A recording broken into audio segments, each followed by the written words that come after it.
Namaste, and a very warm welcome to our channel. I am so excited to guide you through building your very own Spring Boot REST application programming interfaces. If you are looking to become a professional Java developer, understanding how to create robust and scalable web services using Spring Boot is absolutely essential. In this 5-minute animated tutorial, we will break down the core concepts of RESTful application programming interfaces, show you how to set up your first Spring Boot controller, handle data, and discuss crucial best practices. We will cover everything from understanding what REST means to writing clean, maintainable code. So, grab your virtual pen and paper, and let us begin this exciting journey together. Alright, let us start by understanding the foundational principles of RESTful application programming interfaces. REST stands for Representational State Transfer, and it is an architectural style for designing networked applications. Think of it like a set of guidelines for how different parts of a system can communicate with each other over the internet. The core idea is to treat everything as a resource, like a user, a product, or an order. These resources are identified by unique uniform resource locators, or URLs. We interact with these resources using Standard Hypertext Transfer Protocol, or HTTP, methods. For example, the GET method is used to retrieve data, POST is for creating new data, PUT is for updating existing data, and DELETE is for removing data. These four methods form the basis of most interactions you will have with a RESTful application programming interface. It is all about using these standard operations in a stateless manner. Now that we understand RESTful principles, let us see how we can implement them in Spring Boot by creating our very first REST controller. Spring Boot makes this incredibly simple with its powerful annotations. We will use the @REST controller annotation to mark a Java class as a REST controller. This annotation is a convenience annotation that combines @controller and @responseBody, meaning that every method in this class will automatically return data directly into the response body. We then use annotations like @getMapping and @postMapping to map specific hypertext transfer protocol requests to methods within our controller. For example, @getMapping, API products will handle all GET requests to the API products uniform resource locator. Similarly, @postMapping is used for creating new resources. We can also use @requestBody to automatically convert incoming JSON or XML data into a Java object, making data handling very smooth. Let us put everything we have learned into a practical example by implementing simple create, read, update, and delete, or CRUD, operations for user management.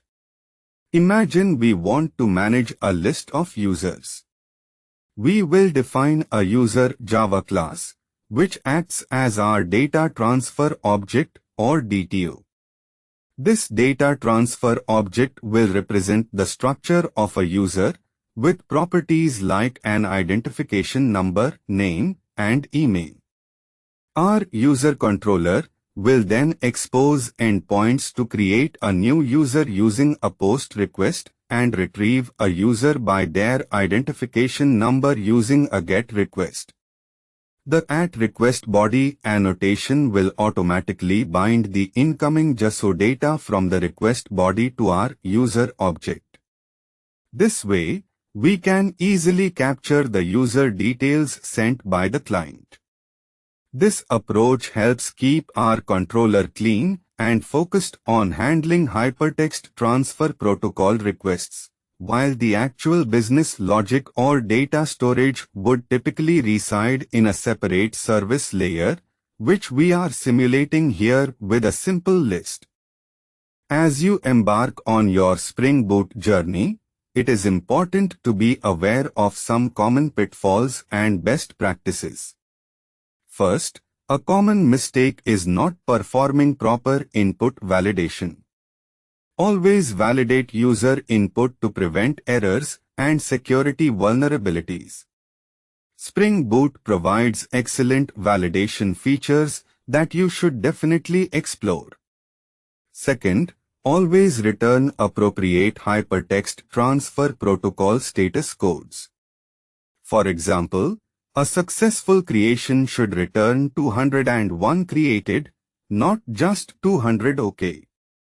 An error should return 400 bad request or 500 internal server error, not always 200 OK. Third, avoid returning your raw database entities directly from your controller. Instead, use data transfer objects to expose only the necessary information to the client. This gives you better control over your application programming interface contract and prevents exposing sensitive internal details. Following these best practices will lead to more robust, secure, and maintainable applications. Excellent work, everyone! We have covered a lot in just 5 minutes. We started by understanding the fundamental RESTful principles, including the use of resources and standard hypertext transfer protocol methods like GET, POST, PUT, and DELETE. Then, we dived into building our first Spring Boot REST controller, using powerful annotations such as @REST-controller, @GET-mapping, and @POST-mapping to define our endpoints. We saw a practical example of how to handle data using the @REQUEST-body annotation and data transfer objects for a simple user management system.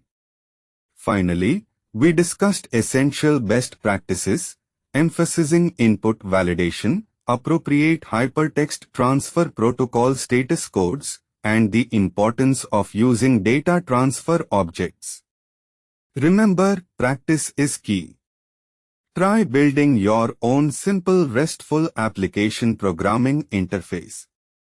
If you found this tutorial helpful, please give it a big thumbs up, share it with your friends, and do not forget to subscribe to our channel for more exciting Java programming tutorials. Keep coding, and I will see you in the next video. Jai Hind!